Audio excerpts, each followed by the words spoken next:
لە چوارچێوەی یاریەکانی هەفتەی 19هەمی خولی نایاب یانەکانی کوردستان دایانەی کەرکووک لە گەرمیان و لە نێو یاریگا و هاندەرەکەی شێروانەدا توانی بیباتەوە بۆ جارێکی دیکە شێروانە لە قەیرانی شکستدا بهێڵێتەوە.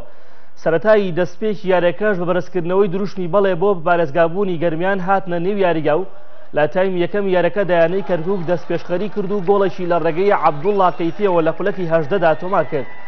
هەرچیانە زمالێکیش بوو نەویست شێروانە هەر لە تایم یەکەمدا بە دۆڕاوە دەرکەوێت و بە تۆپێکی جوان لە خولەکی 23دا گۆڵی بەرامبەربوونی بۆیانەکەی تۆمار کردەوە.